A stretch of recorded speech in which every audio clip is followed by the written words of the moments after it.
আপনি শিশু শিল্পী হিসাবে না যুক্ত না না, হয়েছিলেন? স্বপ্না কুমারী মারা গেলেন যে বছর, আমি একটু লম্বা বলে আমাকে হিরোইন দেওয়া হতো আর কি। আচ্ছা আচ্ছা তাই স্বপ্না কুমারী মারা যাওয়ার সময় আমাকে নিয়ে আসা হয় স্বপ্না কুমারীর ক্যারেক্টার দিকটাতে করার জন্য, ওই ক্যারেক্টারটা সত্যি করার জন্য। যাত্রার ইতিহাসে লিখতে গেলে প্রথম জ্যোৎস্না নামটা লিখতে হবে। একদম একদম। আমি আরেকটা পুরনো কথা বলছি, জ্যোৎস্না যখন যাত্রা এসেছে আমি ওই তো প্রথম মহিলা শিল্পী। ওই তাই সময়- আচ্ছা, ওই মানে সময়- চপল আগে তো ছেলেরা তো- চপল রানীর পরে এনারাই এলেন। এখন আপনার বৈরাগী। আপনার নট্য কোম্পানির সঙ্গে যোগাযোগটা প্রথম কোন বছরে? 1993। 93। আচ্ছা প্রথম লিখলাম একটা ঐতিহাসিক নাটক সম্রাট ঔরঙ্গজেব, আচ্ছা ত্রিদীপ ঘোষকে নিয়ে। আমার জীবনের সবচেয়ে প্রাপ্তি, আমি এসেছি নট্য কোম্পানিতে 1947, মাখনবাবু নট্য কোম্পানি জয়েন করেছে 48। তাই নাকি? তাহলে ওটা চালাতো কে তখন? ওনার বাবা। আপনি কি ম্যাডাম এখনো করছেন? হ্যাঁ, না আমি ছেড়েছি। আমার হাজবেন্ড যাত্রায় ছিলেন, মধু ভট্টাচার্য, তিনি অ্যাক্সিডেন্টে মারা যান। আচ্ছা ও মারা যাওয়ার পরেই আমি পেশাদারটা ছেড়ে দিই। আচ্ছা মানে আর ভালো লাগে না, ছেড়ে দিই। আমি এই যে হিসাব করলে দেখা যায় 47 to 2015, 68 বছর নট্য কোম্পানিতে আমি আছি। এর মধ্যে আমি যে কথাটাই বলবো তার 90% নট্য কোম্পানির কথাই একটু বলবো। জেনে নিই, এই যে প্রাইভেট কারে বিচরণ করা প্রধান শিল্পীদের, এটা কোন সাল থেকে মূলত শুরু হয়েছিল? নট্য কোম্পানি যদি এখনো তৈরি হয় তাহলে তাদের বাড়ি ভাড়া করার দরকার হয় না, বা পোশাক কেনার দরকার না, যে এত পোশাক আছে? এত পোশাক আছে। বলেন কি? ওনার শেষ নাটকটা পোশাক একটাও কিনতে হয়নি। আর যে বিশাল হলঘর আছে, রিহার্সাল রুম, হ্যাঁ অত বড় ঘরে এখন কোনো দলই রিহার্সাল করতে পারবে না, এত বড় বিশাল, এবং শিল্পীদের সেখানে থাকার খাওয়ার জায়গা পর্যন্ত। আপনি কত বছর ধরে নট্য কোম্পানির সঙ্গে? আমি নট্য কোম্পানিতে 3 বছর ছিলাম। আচ্ছা আচ্ছা 3 বছর দাদারই নাটক, আমার কাছে দাদার আচ্ছা। নাটকেই ছিলাম। দাদার কাছ থেকে প্রচন্ড স্নেহ পেয়েছি, সতীশদার কাছ থেকে এটা তো বলার কিছু নেই।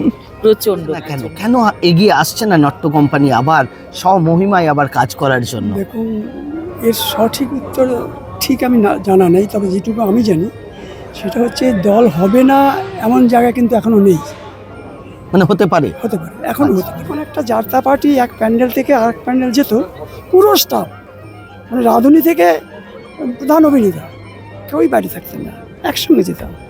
তারপরে দেখেছি প্রধান সেটা বাসে হোক বা ট্রেনে হোক। ট্রেনে হোক আচ্ছা বা গরুর গাড়িতে হোক। আচ্ছা তখন তো গরু গাড়ি, হ্যাঁ। তাই? তখন কিন্তু টিকিট বিক্রি করার প্যান্ডেল, হুম এখনকার মতো খোলা মাঠ না, টিকিট বিক্রি করে হতো। কাজে টিকিট যারা কেটে বসে আছে, এবার উপযুক্ত সময় যদি শো শুরু না হয়, ওহ কি টেনশন, ওনার মুখেই শুনুন।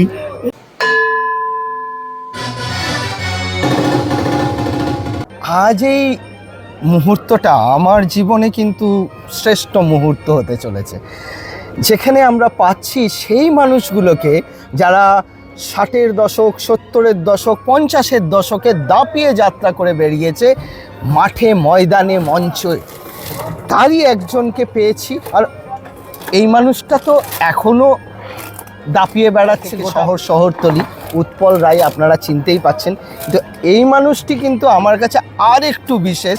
কারণ নট্য কোম্পানির যাত্রা তো আপনারা দেখেছেন, বা আপনাদের বাবা ঠাকুর দ্বারা দেখেছেন নট্য কোম্পানি। সেই নট্য কোম্পানির আজ পর্যন্ত যে মানুষটি এখনো আমাদের সঙ্গে রয়েছে, সেই ম্যানেজার বাবুর সঙ্গে দুটো কথা অবশ্যই বলে নেব। এই যে এত বছরের যে যাত্রা জগতের বিচরণ, আপনার কিভাবে এই যাত্রা জগৎটাকে দেখলেন? কঠিন প্রশ্ন। কিভাবে দেখছি, এ তো শ্রদ্ধার সঙ্গে দেখছি, আমার শ্রদ্ধার জিনিস, বাঁচার জিনিস, অহংকারের জিনিস। 1947-এ আমি নট্য কোম্পানিতে এসেছি, আর আমার শেষ হয়েছে 2015।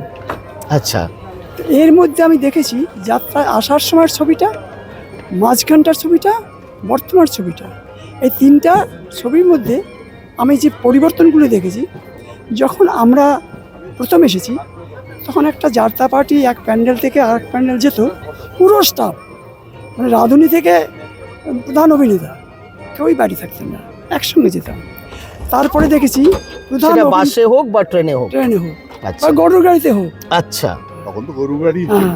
তাই? আচ্ছা তারপরে দেখলাম যে প্রধান শিল্পীরা প্রাইভেট কারে আসা যাওয়া করছে। সবচেয়ে সমস্যা এইখানেই ছিল, তখন মোবাইল আসেনি। তখন প্রাইভেট কারের বাবুরা কোনো কারণে, তাদের ইচ্ছাকৃত নয়, কোনো কারণে গাড়িটা লেট করলো, প্যান্ডেল হাউসফুল হয়ে গেল। তখন যা ম্যানেজারদের অবস্থা হয়, একমাত্র ম্যানেজারই বলতে পারবে তার অবস্থা কিভাবে সামাল দিতেন তখন? দেখুন তখন কিন্তু টিকিট বিক্রি করার প্যান্ডেল, এখনকার মতো খোলা মাঠ না, টিকিট বিক্রি করে হতো। কাজে টিকিট যারা কেটে বসে আছে, এবার উপযুক্ত সময় যদি শো শুরু না হয়, ওহ কি টেনশন, ওনার মুখেই শুনুন। এটা উনি যেটা বললেন উনি ভালো বলতে পারবেন, কারণ উনি অভিনেতাও ছিলেন, নাট্যকার তো ছিলেনই। উনি আমাদের নাট্যমঞ্চে কাজ করে গেছেন, উনি ভালো বলতে পারবেন পরিস্থিতি। আচ্ছা, একটু জেনে নিই, এই যে প্রাইভেট কারে বিচরণ করা প্রধান শিল্পীদের, এটা কোন সাল থেকে মূলত শুরু হয়েছিল? দেখুন, এটা কিন্তু আমি সঠিক সাল মনে করে বলতে পারবো না, হয়তো 5-এর দশকের শেষ অথবা 6-এর দশকের প্রথম থেকে। 6-এর দশকেই সম্ভবত আমার মনে হয়, আমার 6-এর দশকে, 5-এ বোধহয় নয়, 6-এর দশকে। মানে 1960 সাল থেকে শিল্পীরা, যারা মেন শিল্পীরা, তারা মূলত তাদের নিজস্ব গাড়িতে যাতায়াত শুরু হলো। না, গাড়িটা প্রোভাইড করতো কোম্পানি। আচ্ছা, নিজস্ব কিন্তু company তাদের জন্য একটা আলাদা ব্যবস্থা। যাত্রার দলে একটা মজা আছে, সেই মজাটা হচ্ছে শিল্পী শুধু ওই বেড়ালের বাচ্চার মতো ওই থাকবে, অর্থাৎ বেড়াল যেমন বাচ্চাকে তার মুখে করে নিয়ে যাবে, বাচ্চাকে নড়বে না, ঠিক শিল্পীরাও সেই রকম যেমনি চুক্তিবদ্ধ হলো, তার দায় দায়িত্ব, খাওয়া, হোটেল, গাড়ি ভাড়া সমস্ত যাত্রীপাঠির। আচ্ছা, সেইখান থেকে ওই সময় যে ম্যানেজাররা ওই আধ ঘন্টা সামাল দিত, খুব ভীষণ কঠিন ব্যাপার ছিল। সেই সম্বন্ধে আর কিছু গোপনীয়তা থাকে ম্যানেজারদের, সেটা সবসময় বলা যায় না, কারণ সেটা কি এখনো ডিসকাস করা যাবে না? তাহলে ভবিষ্যতে আর অন্যান্য ম্যানেজারদের দল চালাতে অসুবিধা হবে। আচ্ছা আচ্ছা, ঠিক, সেটা তাহলে গোপনই থাক। আচ্ছা, এই যে আপনার নট্য কোম্পানি, সেটা এখনো এক্সিস্ট করছে না কেন? কেন এগিয়ে আসছে না নট্য কোম্পানি আবার স্বমহিমায় আবার কাজ করার জন্য? দেখুন, এর সঠিক উত্তর ঠিক আমি জানা নেই, তবে যেটুকু আমি জানি সেটা হচ্ছে দল হবে না এমন জায়গা কিন্তু এখনো নেই। মানে হতে পারে, এখনও হতে পারে। তো মাখনবাবু তো কাউকে নিজে হাতে করে কাজ শিখিয়ে যায়নি, মাখনবাবুর ব্লাডটা কাজ করছে। তার মধ্যে ওনার 2 ভাইপো আছে, উত্তম নট্য, গৌতম নট্য। তার মধ্যে যাত্রাকারী সম্বন্ধে একটু বিশেষ ধ্যানধারণা জ্ঞান উত্তম নট্যের বেশি, এবং আশা করি সেও এখন দল করার জন্য ইচ্ছে আছে। তবে পরিস্থিতি বর্তমান যাত্রার যা, অনেক সময় নট্য কোম্পানি করবে নট্য কোম্পানির মতো, সেই জায়গাটা এখন আর নেই। এই নট্য কোম্পানি যে রিহার্সাল রুম, সেটা তো এখনো রয়েছে উত্তর কলকাতার বুকে। আমরা প্রায়শই সেই সম্পর্কেও খোঁজ খবর নিয়ে দেখেছি। তো সেখানে তো এখনো তাহলে ওই রিহার্সাল চালু করা যায় যদি নট্য কোম্পানি চায়। কোম্পানি যদি এখনো তৈরি হয়, তাহলে তাদের বাড়ি ভাড়া করার দরকার হয় না, বা পোশাক কেনার দরকার না, যে এত পোশাক আছে, এত পোশাক আছে। বলেন কি?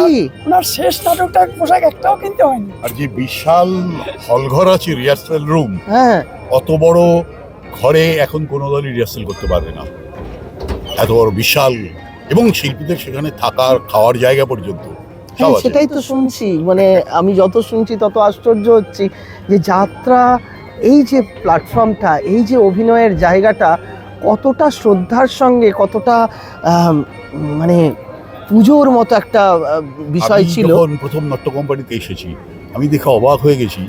তখন আমাদের রিহার্সাল হতো কাশী বিশ্বনাথ মঞ্চে। আচ্ছা, হ্যাঁ, তা দলের সমস্ত অভিনেতা, অভিনেত্রী, কলাকুশলী, মিউজিশিয়ান, তারা সবাই থাকতো নট্য কোম্পানির বাড়িতে, গঙ্গার ধারে, হরচন্দ্র মল্লিক স্ট্রিট সেইখানে। তা আমি তো আমার বাড়ি থেকে সোজা পৌঁছে গেছি কাশী বিশ্বনাথ মঞ্চে, তো দেখি কেউ নেই। আচ্ছা, 2-4 মিনিটের মধ্যে দেখলাম এক বিশাল বাস এসে দাঁড়ালো। সেই বাস থেকে সবাই নামলো, রিহার্সাল যারা করবে, সেই অভিনেতা, অভিনেত্রী। মানে এতটা ফ্যাসিলিটি ছিল, এতটা ছিল, ও বাড়ি থেকে তাদের নিয়ে আসা হতো এখানে বাসে করে। মানে ওইটুকু যাত্রা তাও বাসে করে আসবে সবাই, ওখানে থাকতো। আচ্ছা, রিহার্সাল দিতে আসতো বাসে করে, রিহার্সালেরা বাসে করে নিয়ে যাওয়া হতো। আচ্ছা। সেই যে যারা থাকতেন, তারা কি কলকাতার বাইরের শিল্পী, কলাকুশলীরাই বেশি ছিলেন? বেশিরভাগই তাই। আচ্ছা। 90%ই বাইরের শিল্পী আচ্ছা কলা কুশলী আচ্ছা সব। আচ্ছা, নট্য কোম্পানির শেষ পালা কোনটা দিয়ে আপনারা শেষ করলেন?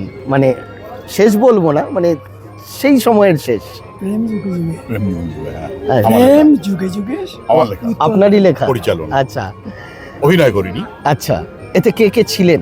আমাদের বয়সের মানুষদের তো জানার ইচ্ছে হ্যাঁ, কে থাকবে। ছিল? দীপা ঘোষ ছিল হিরোইন, হুম, হিরো ছিল প্রেম যুগে যুগেতে শান্তনু, শান্তনু নাম ছিল, হ্যাঁ, মারা গেছে। ভিলেন করতো।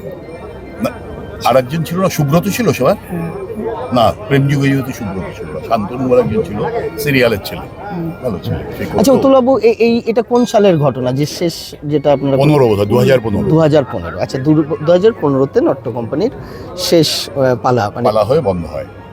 মানে বন্ধ হয় তার কারণ হচ্ছে মাখন বাবুর মৃত্যু।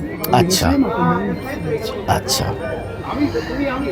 হ্যাঁ, তো এই যে চেঞ্জটা যেটা আপনি বললেন, যে একাল সেকাল যদি আমরা ধরি, আপনি কোন কালটাকে বেশি আগিয়ে রাখবেন যাত্রার?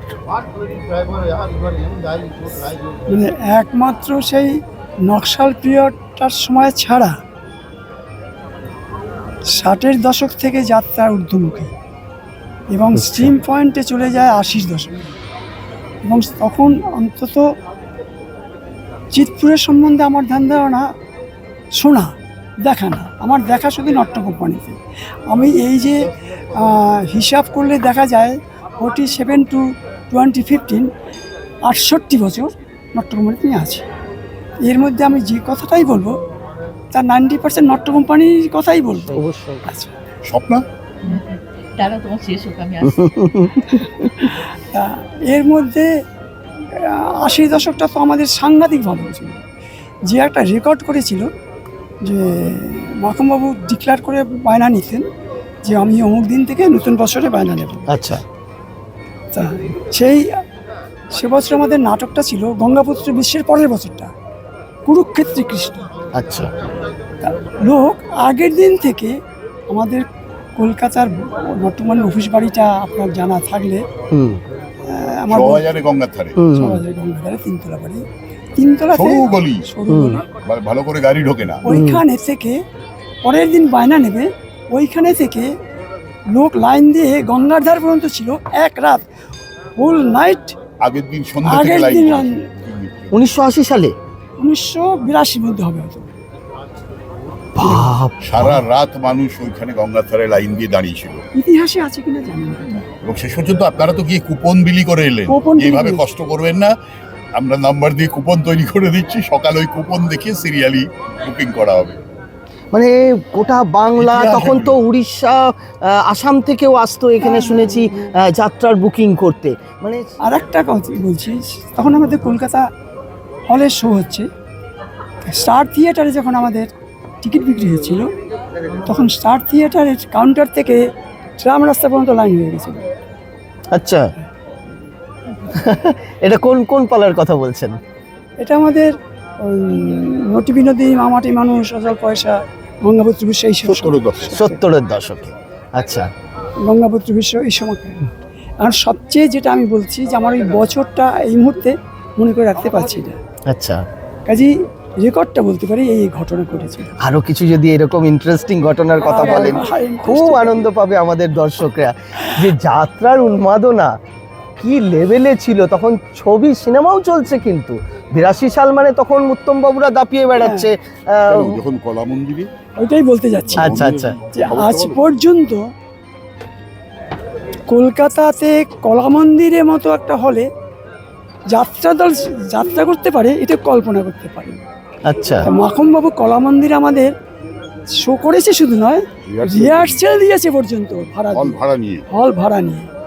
25 দিন টানা রিহার্সেল কলা মন্দির ভাড়া করে। বাহ, তখনকার দিনে বোধহয় কলা মন্দির এগুলো কিন্তু ভাড়া গল্প ছিল না, 1000 টাকা। বাস্তব। মানে এটাও ওই 80 দশকের 80 কথা? দশকের। হ্যাঁ। আচ্ছা সে বছর বোধহয় আমার মনে হয় দীপঙ্কর দে, রবি ঘোষ ছিল, সোমা মুখার্জি ছিলেন। মানে তখন তারা সাইমেন্টেনিয়াসলি যাত্রাও করছেন দাপিয়ে, আবার সিনেমা জগতেও রয়েছে। তাহলে আমাদের পরিচালক, নাটক পরিচালক ছিলেন তরুণ রায়। তরুণ রায়, হ্যাঁ। কাজে এরকম রাজার বাবা। বাবা। আপনার বৈরাগী। আপনার নট্য কোম্পানির সঙ্গে যোগাযোগটা প্রথম কোন বছরে? 1993। 93। আচ্ছা প্রথম লিখলাম একটা ঐতিহাসিক নাটক সম্রাট ঔরঙ্গজেব, আচ্ছা ত্রিদীপ ঘোষকে নিয়ে। আচ্ছা ত্রিদীপ ঘোষ আর নট্টর যা পরিচিত স্টাফ ছিল তারা হুম, সব। আচ্ছা, এটা কি একটা বাধা ধরা স্টাফই নিয়ে কাজ করতেন? আপনারা কি বদল নট্টর করতেন? বেশিরভাগ তাই ছিল, আচ্ছা। নট্ট ছিল ফ্যামিলি। বাকিটা আচ্ছা। শুনুন। আচ্ছা নাট্য কোম্পানির যারা যারা প্রধান অভিনেতা বা যারা ভালো অভিনেতা হুম। তারা এক একজন 10 বছর 12 বছর 15 বছর চাকরি করেছে, কেউ কেউ 25-30 বছর চাকরি মানে করেছে। এইভাবেই কি এগ্রিমেন্ট হতো না না, না, এটা না, মৌখিক ভাবেই মৌখিক। চলতো? নাট্য কোম্পানির শিল্পীরা সুদেশবাবু, আমি এসে সুদেশবাবুকে দেখেছি, আমার কাছে করেছেন 5 বছর 6 বছর। নাট্য কোম্পানিতে মাখমুলাল নাট্য মালিক, তাকে কেউ মালিক ডাকতো না, কেউ বর্দা ডাকতো আর কেউ শুধু দাদা ডাকতো। আচ্ছা স্বপ্না কি ডাকতিস? ও, এই যে, আমি তো আরেকজনকে মিস করে যাব। এইটা হ্যাঁ, এই যে এইখানে বলতেই বসতে বলতাম। হবে। আরেকজনকেও আমরা পেয়ে গেছি, স্বপ্না দেবীকে। আপনি কত বছর ধরে নট্য কোম্পানির সঙ্গে? আমি নাট্য কোম্পানিতে 3 বছর ছিলাম পর পর। আচ্ছা আচ্ছা 3 বছর দাদারই নাটক, আমার কাছে শুনুন। দাদার আচ্ছা। নাটকেই ছিলাম। দাদার কাছ থেকে প্রচন্ড স্নেহ পেয়েছি, সতীশদার কাছ থেকে এটা তো বলার কিছু নেই। প্রচন্ড প্রচন্ড, এবং খুব আনন্দের সঙ্গে ছিলাম 3 বছর। আনন্দের সঙ্গে থেকে দাদারও তখন মনে হলো, মানে একটা সময় ওখান থেকে মানে সমস্ত দায়িত্বটা আমার উপর চলে আসতো গাড়ির। আচ্ছা গাড়িটা মেয়েদের গাড়ি, অতএব মেয়েদের গাড়ি স্বপ্না নিয়ে যাবে, স্বপ্না আচ্ছা, ঠিক করবে। মানে আপনি তখন লিডার? মানে সীতা এবং চিন্ময়ী ওরা ছিল, কিন্তু হুম। ওরা দায়িত্ব নিতে চাইতো না। না না, ও দিদিকে দাও, দিদিকে দাও, হুম, হুম, এরকম একটা ছিল আর কি। আচ্ছা সেই সময় খুব ভালোভাবে সুন্দরভাবে কাজটা করতে পেরেছি। হ্যাঁ। হ্যাঁ রে বাবা, হ্যাঁ, খুব ভালোভাবে কাজটা করতে পেরেছি। এবং সত্যি দাদা যেটা বললেন, দাদা এটা বললেন, পুরোটাই একদম ঘরোয়া জিনিস ছিল, তো পুরোটাই ঘরোয়া। আনন্দের সঙ্গে ছিলাম আমরা, মনে হতো না যে কোনো কাজ করতে এসেছি এইভাবে। কোন পালা দিয়ে আপনার নটে যাত্রা? এলাম দাদা আমি কি বইয়ে কন্যা শিশুর ফাঁসি। না, কন্যা শিশুর ফাঁসির আগের বছরটা বলো, সিংহবাড়ির বউ। সিংহবাড়ির বউ। সিংহবাড়ির বউয়ে এলাম আমি, তারপরের বছর মমতাময়ী মা, হুম, তারপরের বছর কন্যা শিশুর ফাঁসি। আচ্ছা, আপনি কি তাহলে নট্য কোম্পানিতেই ছিলেন, কোনো অন্য দলে না যাননি? না, গেছি পরে অন্য দলে আবার কাজ করেছি আমি। কোন কোনগুলো একটু যদি? প্রচুর কাজ করেছি, প্রচুর। 27 বছর, বহুদিনের শিল্পী। 27 বছরের শিল্পী আমি আচ্ছা। যাত্রা জগতে। শিশু শিল্পী হিসাবে না যুক্ত না না, হয়েছিলেন? স্বপ্না কুমারী মারা গেলেন যে বছর, আমি একটু লম্বা বলে আমাকে হিরোইন দেওয়া হতো আর কি। আচ্ছা আচ্ছা তাই স্বপ্না কুমারী মারা যাওয়ার সময় আমাকে নিয়ে আসা হয় স্বপ্না কুমারীর ক্যারেক্টার দিকটাতে করার জন্য, ওই ক্যারেক্টারটা সত্যি করার জন্য। তা আমি প্রথম ভারতীয় অপেরায় আসি তখন। এসে ভারতীয় অপেরাতে স্বপ্নবাবুর সাথে সেই বছরটা, পুরো বছরটাই আমি ক্যারেক্টারটা করি, হুম, হুম। স্বপ্নকুমারী ক্যারেক্টারটা। তারপর থেকে তো আছিলামই প্রতি আপনার বছর।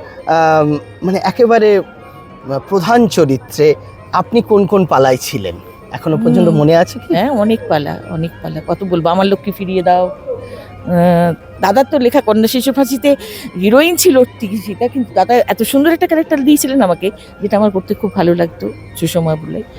আর বেদের মেয়ে বেহুলা, বধূর চিতা জ্বলছে, হুম, সব কথাতেই আমি হিরোইন। আচ্ছা ওর সবচেয়ে বড় গুণ ছিল অলরাউন্ডার। আচ্ছা সমস্ত চরিত্রই খুব নিপুণভাবে আচ্ছা করতেন, সমস্ত সময়। আচ্ছা সতীশ বাবু, আপনার এই 47 থেকে এই 2015 পর্যন্ত কোন নায়িকাকে, আপনি যেরকম এনাকে অলরাউন্ডার ভাবছেন, আপনি সেরকম কোন নায়িকাকে সবার আগে এগিয়ে রাখবেন? দাদা অনেক আগে। ভাবে উত্তর আমার পক্ষে দেওয়া সম্ভব না। না না আচ্ছা। না, না। মানে প্যারালাল বহু অভিনেত্রী, বিনাদি বহু- বেলাদি একদম একদম ওদের কারোর সঙ্গে কারোর তুলনা করা সম্ভব নয়, করা সম্ভব নয়। কখনো না, ও এটা ভালো করছে তো ওটা ভালো করছে। একদম আচ্ছা। একদম। একই নাটকে দুজনে ছিলেন, বিলা এবং বিনা। এই বিনাদি, বেনাদি আর কৃষ্ণাদি, যাত্রার ইতিহাসে লিখতে গেলে প্রথম জ্যোৎস্না নামটা লিখতে হবে। একদম একদম। আমি আরেকটা পুরনো কথা বলছি, জ্যোৎস্না যখন যাত্রা এসেছে, আমি ওই তো প্রথম ওই মহিলা শিল্পী। ওই তাই? হ্যাঁ, আচ্ছা, ওই মানে সময়- চপল তার আগে তো ছেলেরা চপল রানীর পরে এনারাই এলেন? একদম হ্যাঁ। প্রথম আচ্ছা। মহিলা আমি শিল্পী। বলছি আমার বয়স তখন 10-11 বছর। তখন আপনি বাংলাদেশের সম্বন্ধে আপনাদের ধারণা নাই, আমি বাংলাদেশের সমস্ত জায়গায় গেছি যাত্রা দলের সঙ্গে। লালমনিরহাটে একটা রেল স্টেশন আছে, খড়গপুরের মতো, খড়গপুর চেয়েও বড়।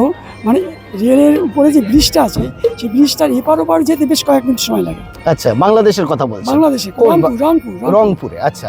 লালমনিরহাট, এটা জংশনটা লালমনিরহাট জংশন। ওখানে একটা বিরাট গোশালা আছে, হুম, সেই গোশালায় যাত্রা হতো। তা নট্টকুমারী যাত্রা করে বেরিয়ে আসছে, ওপরে সপ্তম পরে দল যাচ্ছে, তা ওই ব্রিজ উপরে শিল্পী যাচ্ছে আসছে, এই সময় দেখি একটা পাতলা লিকলিকে মেয়ে মানে এই রাস্তার যে তাঁবুতে থাকে ওই রকম জামা কাপড় একটা পরা যাচ্ছে। আমি বলি কে, বলি নট্টম মানে সপ্তম বেটা, এর নাম জ্যোৎস্না।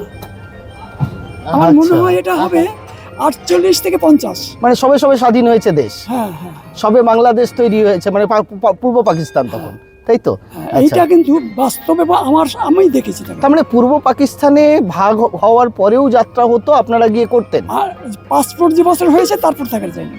আচ্ছা, পাসপোর্ট জবে থেকে তখন হয়েছে। থেকে শুরু হলো আর কি আচ্ছা, এটা। মানে আপনিও গিয়ে বাংলাদেশে না, না, না, করেছেন, না, মানে যাইনি। সেই সুযোগটা আপনি পাননি। উৎপল বাবু, আপনি? না না, আমি তো থিয়েটারের আমরা মানুষ। তো হ্যাঁ। অনেক পরে এসেছি। আমি অনেক পরে যাত্রা এলাম, আমি ওই 93-তে। 93-তে। আমার বয়স 44-45। আচ্ছা, মানে বেশি বয়সে। কৃষ্ণাজির গান, বলো দাদা, গান কি ছিল শুনি?